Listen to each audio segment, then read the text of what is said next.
Mga brands tuluyan ng binibitawan sina Maris Racal at Anthony Jennings bilang endorsers. Dazzle Me PH, inalis na nga rin itong si Maris. Isang malaking dagok ang kinakaharap ni Maris Racal at Anthony Jennings matapos ang kanilang controversial na cheating scandals.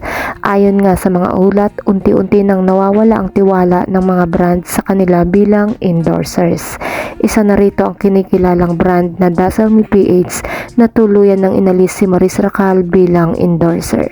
Sa isang pahayag mula sa Dazzle Me PH, binanggit na ang kanilang desisyon ay bahagi ng kanilang pangako sa pagpapanatili ng imahe ng kanilang brand. Our brand upholds values of integrity and trustworthiness. Given recent developments, we have decided to end our partnership with Maris Racal as an ambassador, saad nga sa statement. Bagamat hindi direktang binanggit ng brand ang controversial na cheating scandal, malinaw na ang desisyon ay kaugnay sa isyung ito.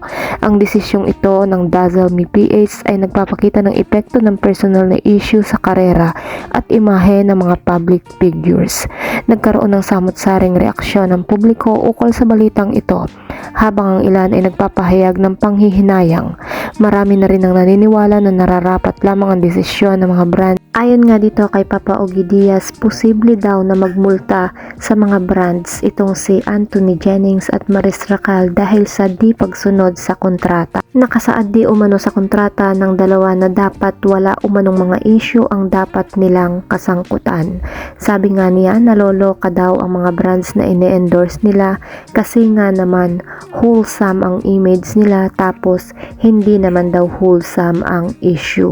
Nakasaad nga sa contract na yan na no public scandal dapat or else balik bayad with penalty. Sa kabilang banda, nalungkot naman ng ibang mga netizen matapos ng ibahagi ng Dazzle Me na tinanggal na nila si Maris bilang endorser ng kanilang produkto.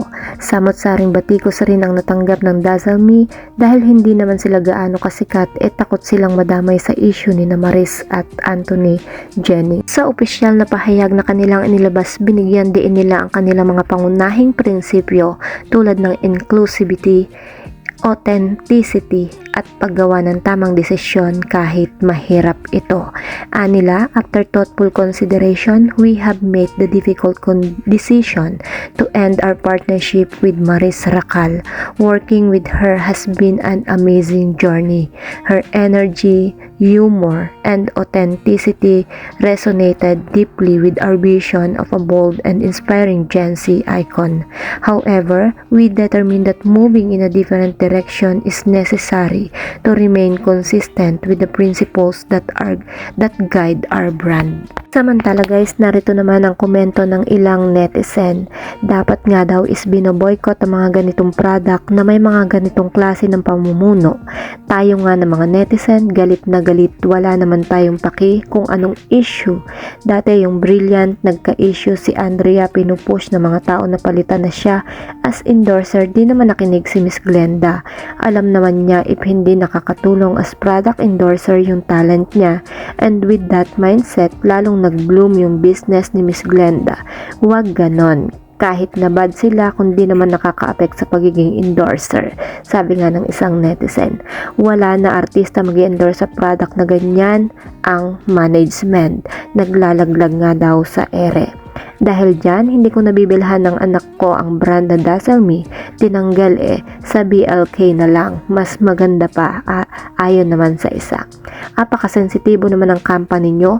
Ano naman kinalaman ng issue nyo sa product nyo? Kapag ba cheater ang tao, madadala yung product nyo as a cheater na rin? Anong connection? Sabi naman ng isa pa. Anyway guys, for me, di naman kasi lahat ng tao na naniniwala at may pakialam sa buhay ng may buhay. Di naman alam lahat ng katotohanan ang issue. Buhay nila yan, hindi tayo ng mga netizen na mga magdidesisyon. Lalo nang wala tayong ambag sa buhay nila. Kahit ano pang gawin nila sa kanilang buhay nga.